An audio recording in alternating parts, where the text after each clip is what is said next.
সুপ্রিয় দর্শক, আসসালামু আলাইকুম। আপনাদের সবাইকে স্বাগত জানাচ্ছি এখনকার আলোচনায়। আপনাদের সঙ্গে আছি আমি সিরাজুল ইসলাম। দর্শক, অত্যন্ত জরুরি খবর হচ্ছে আমেরিকা এবং ইরানের মধ্যে নতুন করে আবার যুদ্ধ হয়েছে এবং এই যুদ্ধটা কিন্তু একদম ছোটোখাটো পর্যায়ে না।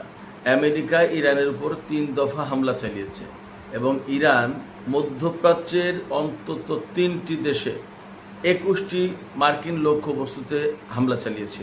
ইরানের এই হামলায় মার্কিন বাহিনী বড় রকমের ক্ষয়ক্ষতির মুখে পড়েছে। কি সেই বড় রকমের ক্ষয়ক্ষতি, বিস্তারিত জানার জন্য ভিডিওটি পুরো দেখুন। আর ভিডিওটি ভালো লাগলে লাইক, কমেন্ট, শেয়ার করুন এবং চ্যানেলটি সাবস্ক্রাইব করে সাথেই থাকুন। সুপ্রিয় দর্শক, আমাদের এই ভিডিও ফেসবুকেও আপলোড করা হয়। ফেসবুক পেজ হচ্ছে টক উইথ সিরাজ। তো দর্শক, চলুন আমরা বিস্তারিত আলোচনায় চলে যাই।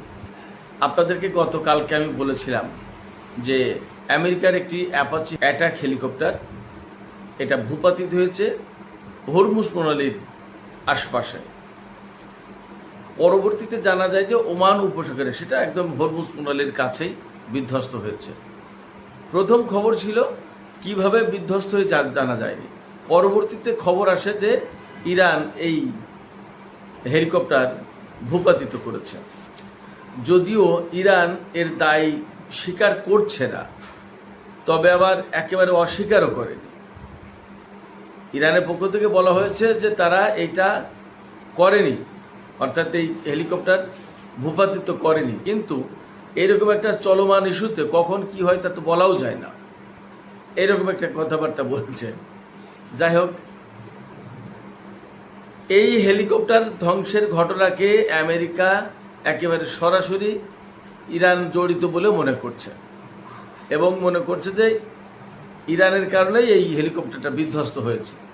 মার্কিন প্রেসিডেন্ট ডোনাল্ড ট্রাম্প গতকালকেই বলেছেন যে আমি জানি এরকম আমাদের একটা হেলিকপ্টার, খুব সফিস্টিকেটেড হেলিকপ্টার ধ্বংস হয়েছে এবং এটা করেছে ইরান। এর জন্য আমরা অবশ্যই ইরানের বিরুদ্ধে ব্যবস্থা নেব এবং ইরানের উপর আমাদের সামরিক বাহিনী হামলা চালাবে, এইভাবে বলেছিলেন। তখন ইরানের পক্ষ থেকে বলা হয়েছিল আমেরিকার জানা উচিত যে এই অঞ্চলে তারা বাইরের শক্তি, বহিরাগত। তারা যদি ইরানের উপর কোনো রকম হামলার চেষ্টা করে তাহলে ইরানও পাল্টা এবং কঠোর জবাব দেবে। যাই হোক, এরপরে যা ঘটলো সেটা হচ্ছে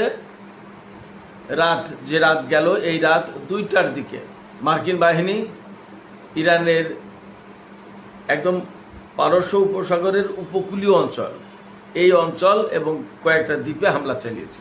এর ভিতরে এই অঞ্চলটা মূলত হরমুজগান প্রদেশের ভেতরে পড়ে। এই হরমুজগান প্রদেশের ভেতরে আমরা জানি যুদ্ধের প্রথম দিন যে মিনাব স্কুলে হামলা চালিয়েছিল আমেরিকা, ছোট বাচ্চাদের যে স্কুল, গার্লস স্কুল, সেই স্কুলটা কিন্তু এই হরমুজগান প্রদেশের ভেতরে এবং মিনাব অঞ্চলে, এই মিনাব অঞ্চলে হামলা চালিয়েছে আমেরিকা আজকে আবার।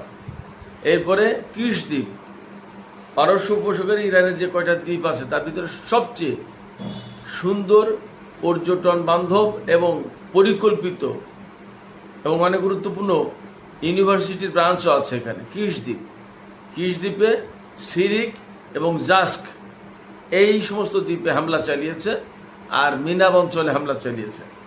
মিনাবটা মূলত সাগরের উপরে, অর্থাৎ সাগর পার হয়ে উত্তর পাড়ের দিকে, আর কি সাগরের উত্তর পাড়ের দিকে ইরানের ভেতরে। তো এই সমস্ত অঞ্চলে হামলা চালিয়েছে। এখানে আমেরিকার হামলায় যে ক্ষয়ক্ষতি হয়েছে ইরানের, প্রাথমিকভাবে যা জানা যাচ্ছে তাতে একটা টেলিকমিউনিকেশন টাওয়ার, অর্থাৎ টেলিযোগাযোগ একটা টাওয়ার ধ্বংস হয়েছে, ক্ষতিগ্রস্ত হয়েছে এবং 2টো পানির রিজার্ভার, অর্থাৎ পানি জমিয়ে রাখা হয় এইরকম 2টো রিজার্ভার ধ্বংস হয়েছে। লোকজন মারা গেছে কি না তা এখনও জানা যায়নি। মোটামুটি আমি যতদূর যা ঘাটাঘাটি করলাম, নিউজ যা দেখলাম, তাতে কোথাও লোকজন মারা যাওয়ার খবর তখনও আসেনি। এই হামলা রাত 2টোর সময় হয়েছে। আমেরিকা এই হামলা কিন্তু একবারে যে একটা জায়গায় হামলা চালিয়েছে, নট দ্যাট। আমেরিকা কিন্তু 3 দফায় হামলা চালিয়েছে এবং বেশ বড় হামলার চেষ্টা করেছে। এর পরপরই ইরান সেগুলো রুখে দাঁড়িয়েছে। আমি এখানে একটু বলে রাখি, আমেরিকা যে হামলা চালিয়েছে তা কিন্তু যুদ্ধ বিমান দিয়ে হামলা চালিয়েছে।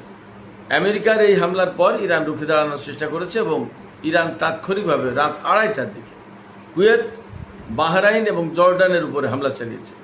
আমি আপনাদেরকে একটা কথা বলে রাখি, সবসময় যে বলি যে কুয়েত, বাহরাইন, জর্ডান বা আরব আমিরাত বা সৌদি আরব বা কাতার এদের উপর হামলা চালিয়েছে, এদের উপর হামলা চালানো মানে রাষ্ট্র সৌদি, রাষ্ট্র কাতার, রাষ্ট্র জর্ডান, এই সমস্ত দেশটা রাষ্ট্রের উপর হামলা চালায়নি ইরান।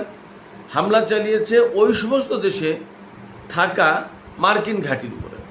এইটা আপনারা সহজে বুঝে নেবেন। আপনারা কখনোই এইটা রেফারেন্স হিসেবে ব্যবহার করবেন না বা ভাববেন না যে সিরাজ ভাই যে বললো যে সৌদি আরবের উপর হামলা চালিয়েছে। সৌদি আরব বা কাতার বা কোনো দেশের উপর হামলা চালাচ্ছে না ইরান। ইরান হামলা চালাচ্ছে ওই সমস্ত দেশে থাকা মার্কিন ঘাঁটি, মার্কিন অবস্থানের উপর। যাই হোক, কুয়েতের আলী আল সালেম বিমান ঘাঁটিতে হামলা চালিয়েছে ইরান। তারপরে হামলা চালিয়েছে বাহরাইনের ৫ম নৌবহরের ঘাঁটিতে। বাহরাইনে আমেরিকার ৫ম নৌবহরের ঘাঁটি আছে, সেই ঘাঁটিতে। আর হামলা চালিয়েছে জর্ডানের আল আজরাক বিমান ঘাঁটিতে। এই বিমান ঘাঁটিতে আমেরিকার F-35 যুদ্ধ বিমান থাকে। যাই হোক, আমি এগুলোর বিস্তারিত বলার চেষ্টা করছি। আলী আল সালেম বিমান ঘাঁটি যেটা কুয়েতে, আপনারা সবাই জানেন, এর আগেও এই যুদ্ধবিরতির ভিতরে গত 1-1.5 সপ্তাহের ভেতরে 2-3 দফা কিন্তু হামলা চালিয়েছে ইরান এই আলী আল সালেম এয়ারপোর্ট বা এয়ারবেজের উপরে, আমেরিকার এয়ারবেজ মূলত। সবচেয়ে দুঃখজনক হচ্ছে যে এই সমস্ত মুসলিম দেশ, প্রত্যেকটা দেশ স্বাধীন দেশ, তাদের প্রত্যেকটা জায়গায় নিজেদের বিমান ঘাঁটি বা সামরিক ঘাঁটি নেই। আমেরিকার সামরিক ঘাঁটি শুধুই বলতে হয় আমেরিকার অমুক এয়ারবেজ, আমেরিকার অমুক নৌবহর, আমেরিকার অমুক ঘাঁটি। এগুলো অত্যন্ত দুঃখজনক। এগুলো স্বাধীন দেশে নিজেদের নিরাপত্তা নিজেরা তৈরি করতে পারেনি। সবচেয়ে বড় কথা হচ্ছে নিজেদের নিরাপত্তা নিজেরা প্রত্যেকটা দেশ এমনি তৈরি করে থাকতে পারত। আমেরিকাকে এনে আমেরিকা কি তাদের নিরাপত্তা দিতে পেরেছে? লাভটা কি?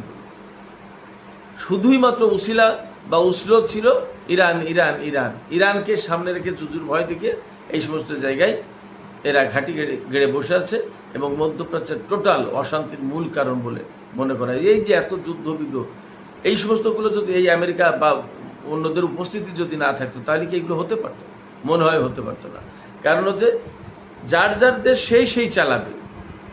এখানে এমন কোনো আগ্রাসী দেশ নেই যে নিজে গায়ে পড়ে আঞ্চলিক কোনো দেশের উপর আগ্রাসন চালিয়েছে। আমরা আজ পর্যন্ত দেখিনি ইরান 1979 সালে ইসলামী বিপ্লব সফল হওয়ার পর এই দেশটা পুরো দেশের উপর আগ্রাসন চালিয়েছে, আমরা তো এরকম দেখলাম না। সে বরং অনেক ক্ষয়ক্ষতির শিকার। এই ইরানটা বহু বছর ধরে সয়ে আসছে, এখন একদম উপায়হীন হয়ে চূড়ান্ত একটা সংঘাতের দিকে গেছে। উপায় তো নেই, তাও তো সে সংঘাতে যায়নি। তাদের ওপর হামলা চালিয়েছে, ইরানের উপর হামলা চালিয়েছে, তাদের সর্বোচ্চ নেতাকে হত্যা করেছে, তাদের শিশু নারীদেরকে হত্যা করেছে, প্রচুর পরিমাণে বেসামরিক লোকজনকে হত্যা করেছে, তাদের পরমাণু কর্মসূচি, পরমাণু স্থাপনার উপর হামলা চালিয়েছে। এরপরে ইরান পাল্টা জবাব দিতে গেছে। তার আগে তো ইরান কারোর সাথে যুদ্ধ করতে যায়নি। বেসিক্যালি ইরানের ভয় দেখিয়ে এই সমস্ত জায়গায় নিজেদের ঘাঁটি গাড়ার ব্যবস্থা করেছে এবং আরব অঞ্চলের দেশগুলো আমেরিকাকে সেই ঘাঁটি গড়ার সুযোগ দিয়েছে। যাই হোক, তো আলী আল সালেম এয়ারপোর্ট যেটা মার্কিন এয়ারবেজ, তাতে হামলা চালিয়েছে। এর আগেও কয়েক দফা হামলা চালিয়েছে। ক্ষয়ক্ষতি সেখানে কী পরিমাণে হয়েছে তা জানা যায়নি। তবে মনে রাখার ব্যাপার যে কুয়েত হচ্ছে ইরানের সবচেয়ে কাছে যে 3টি দেশে হামলা চালিয়েছে আজকে ইরান, কুয়েত, বাহরাইন এবং জর্ডান। এর ভিতরে কুয়েত হচ্ছে সবচেয়ে কাছের দেশ। যাই হোক, এবং এখানে হামলাটা চালানো ইরানের জন্য একেবারেই খুব সহজ আমি মনে করি, খুব কাছের দেশ। এবং এর আগে আলী আল সালেম এয়ারপোর্টে বেশ বড় রকম ক্ষয়ক্ষতি হয়েছিল। আজকে কী রকম ক্ষয়ক্ষতি হয়েছে তা জানা যায়নি। তবে আজকে যেহেতু আমেরিকা ইরানের উপর 3 দফা হামলা চালিয়েছে এবং ক্ষতির মাত্রাটা বেশ খানিক, 2টো রিজার্ভার, পানির রিজার্ভার ধ্বংস হয়ে গেছে, একটা টেলিকমিউনিকেশন টাওয়ার ধ্বংস হয়েছে, সেক্ষেত্রে ইরান আজকে বড় রকমেরই হামলা চালিয়েছে। আপনারা খেয়াল করুন যে মধ্যপ্রাচ্যের টোটাল 3টা দেশে 21টা লক্ষ্যবস্তুতে হামলা চালিয়েছে। তো কুয়েতে হামলা চালানোর পর আমরা বাহরাইনের হামলার খবরটা একটু আলোচনা করি। বাহরাইনের পঞ্চম নৌবহরের ঘাঁটি, আমেরিকার যে পঞ্চম নৌবহরের ঘাঁটি, এই পঞ্চম নৌবহরের ঘাঁটিতে হামলা চালিয়েছে। আমি সবসময় বলি আমেরিকার পঞ্চম নৌবহর খুবই বড় এবং বিরাট ব্যাপার। এই পঞ্চম নৌবহরই কিন্তু পুরো পারস্য উপসাগর, হরমুজ প্রণালী, ওমান সাগর, আরব সাগর, ভারত মহাসাগরের অংশবিশেষ এবং লোহিত সাগর, এই পুরো অঞ্চলের দেখভাল, নজরদারি, তাদের ভাষায় নিরাপত্তা, এগুলো সব মেনটেন করতো এই পঞ্চম নৌবহরের ঘাঁটি থেকে, বাহরাইন থেকে।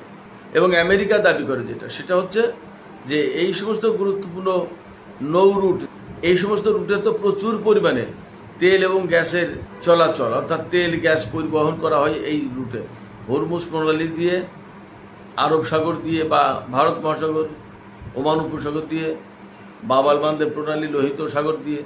তো এই সমস্ত এলাকা দিয়েই তো তেলের চালান, গ্যাসের চালান যায়।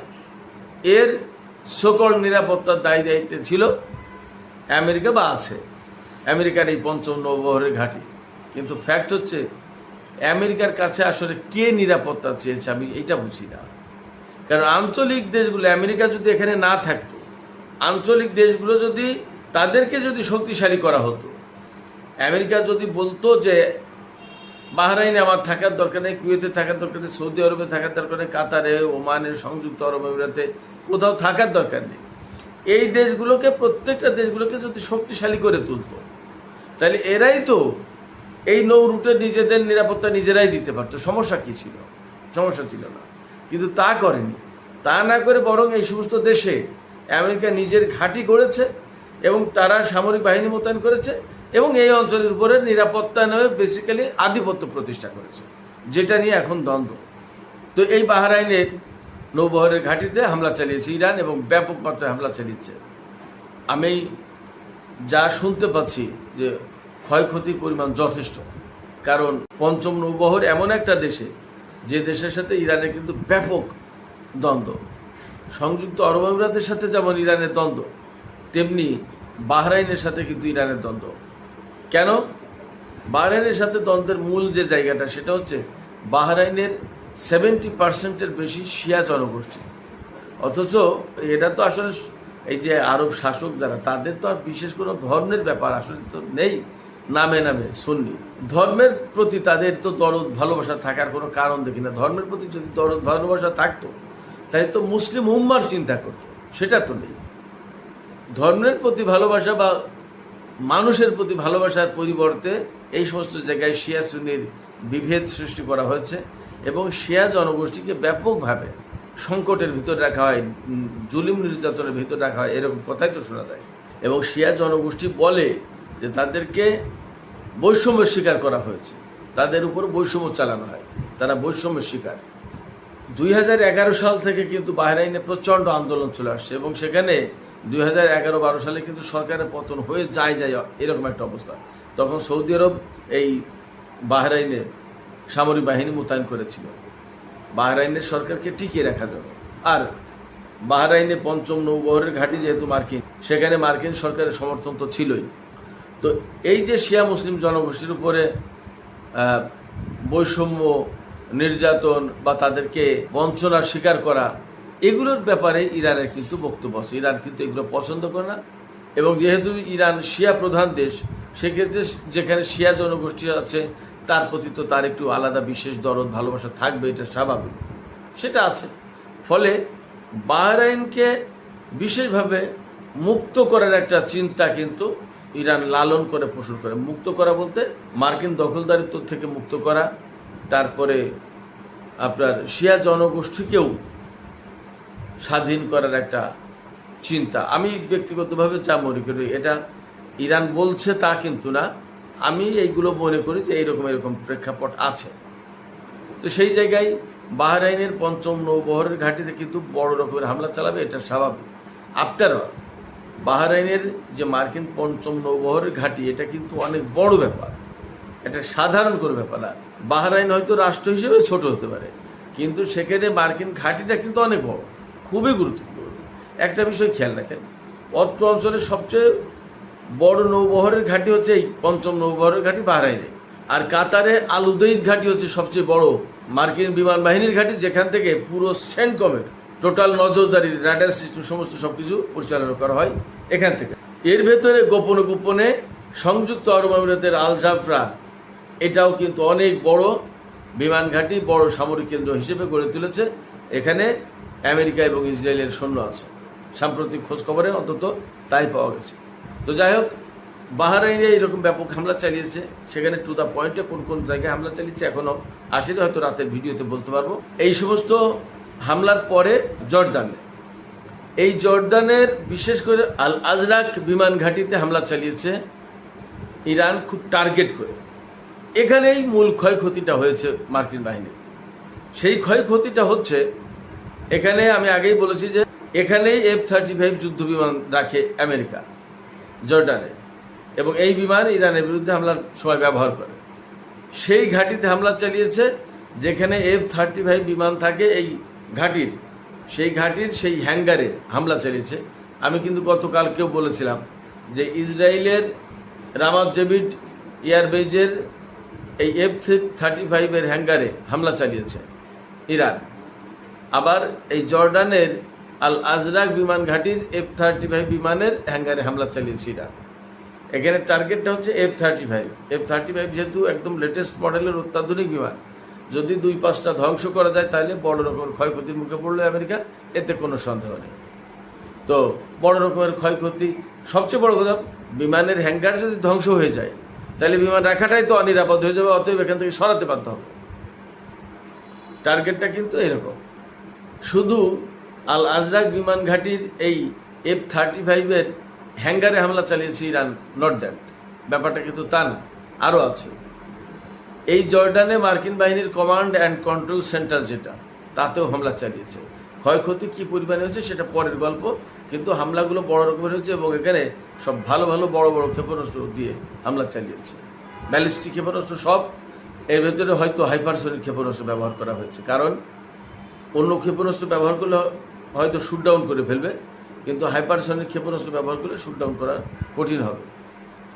আর বাহরাইনের যে পঞ্চম নৌবহরের ঘাঁটি, এই ঘাঁটিতে কিন্তু বেসিক্যালি ড্রোন হামলা চালানো হয়েছে, কামিকাজে ড্রোন, যেটা একদম ডাইরেক্ট হিট করে, এই ড্রোন দিয়ে হামলা চালানো হয়েছে। এদিকে মার্কিন হামলার পর জবাব তো দিয়েছে ইরান, এবং ইরানের পররাষ্ট্রমন্ত্রী আব্বাস আরাকচি, তিনি কিন্তু বেশ কিছু কথা বলেছেন। তিনি বলেছেন যে আমেরিকাকে এই অঞ্চল ছেড়ে চলে যেতে হবে, তা না হলে আমেরিকাকে বের করার ব্যবস্থা করা হবে এবং তাদের উপর এভাবে হামলা চলতেই থাকবে। তিনি অবশ্যই বলেছেন, কূটনীতির পথে হাঁটলে আমরা কূটনীতির পথে হাঁটব, আর যুদ্ধ করলে আমরা যুদ্ধের পথে হাঁটব। তার পরিষ্কার প্রমাণ আজকেও দিলাম। আমেরিকার প্রেসিডেন্ট ডোনাল্ড ট্রাম্প গতকালকে বলেছেন যে ইরানের সাথে 2-3 দিনের ভিতরে একটা চুক্তি হয়ে যাবে, এবং আজকেও মার্কিন কর্মকর্তারা বলছেন যে চুক্তির বিষয়টা ওই অবস্থায় আছে। যুদ্ধ বা হামলার, পাল্টা হামলার ঘটনা যেটা ঘটেছে এটা এই পাশের ব্যাপার, কিন্তু চুক্তি তার জায়গায় আছে, অর্থাৎ চুক্তি হওয়ার সম্ভাবনা এখনও রয়েছে, বাদ হয়ে যায়নি। তো আব্বাস আরাকচি এই কথাই বলছে যে চুক্তি যদি করতে চাও, তোমরা কূটনীতির পথে আসতে চাও, আমরা আছি, কিন্তু তোমরা যখন হামলা করবে বা তোমরা যখন আমাদের জন্য থ্রেট হয়ে দাঁড়াবে, হুমকি হয়ে দাঁড়াবে, তখন আমরা কিন্তু ছাড় দেব না। এবং আমেরিকাকে একদম সুস্পষ্ট করেছে, আমেরিকার সামরিক বাহিনীর যদি নিরাপত্তা চায়, এই সমস্ত লোকজনের যদি নিরাপত্তা চায়, তাহলে এই অঞ্চল থেকে তাদের সরিয়ে নেওয়া উচিত, আমেরিকার এই অঞ্চল ছেড়ে চলে যাওয়া উচিত। আব্বাস আরাকচি পরিষ্কার করে বলেছেন যে আমেরিকা এই অঞ্চলের কোনো দেশ না, হরমুজ প্রণালী তাদের না, হরমুজ প্রণালী ইরানের এবং ওমানের। এখানে আমেরিকার কি, আমেরিকা উপস্থিত কি কারণে, তার এখানে কি প্রয়োজন, তাকে কে ডেকেছে, ঠিক এইভাবে বলেছেন। এবং তিনি বলেছেন এখান থেকে চলে যাওয়াই শ্রেয়, তাদের মান সম্মান যদি রাখতে চায় তাহলে এখান থেকে চলে যাওয়া উচিত, তা না হলে এইভাবে একের পর এক হামলার শিকার হতেই থাকবে। এবং যেহেতু একটা উত্তেজনা, যুদ্ধ, এইরকম সংকট চলছে, সেক্ষেত্রে হরমুজ প্রণালীর আশপাশে বা ইরানের আশপাশে আমেরিকার যে সমস্ত সেনা মোতায়েন করা আছে, তারা কিন্তু যে কোনো মুহূর্তে ক্রস ফায়ারে পড়ে যেতে পারে, যে কোনো মুহূর্তেই একটা ঝামেলার ভেতরে পড়ে যেতে পারে। সেক্ষেত্রে তাদের সরিয়ে নেওয়া উচিত, আমেরিকা তাদের সরিয়ে নেই। তার মানে ইরানের পক্ষ থেকে একদম পরিষ্কার করে আমেরিকাকে মধ্যপ্রাচ্য অঞ্চল ছেড়ে দেওয়ার নোটিশ দেওয়া হলো। সুপ্রিয় দর্শক, আজকের আলোচনা এখানেই শেষ করতে চাইছি। যাবার আগে আপনাদের কাছে জানতে চাই আপনাদের মতামত কি। এই যে ইরান চোখে চোখ রেখে একের পর এক জবাব দিচ্ছে, এখন আজকে আব্বাস আরাকচি বললেন পরিষ্কার করে যে আমেরিকাকে মধ্যপ্রাচ্য অঞ্চল ছাড়তে হবে। আপনারা কি মনে করেন যে পরিস্থিতি তৈরি হয়েছে তাতে আমেরিকা মধ্যপ্রাচ্য অঞ্চল ছেড়ে চলে যাবে অথবা ছাড়তে বাধ্য হবে? আপনাদের কি মনে হয়? আপনাদের মতামত কমেন্টে জানাতে পারেন। আর ভিডিও ভালো লাগলে লাইক কমেন্ট শেয়ার করুন এবং চ্যানেলটি সাবস্ক্রাইব করে সাথেই থাকুন। দর্শক, আপনাদের সবাইকে অনেক অনেক ধন্যবাদ। আল্লাহ হাফেজ।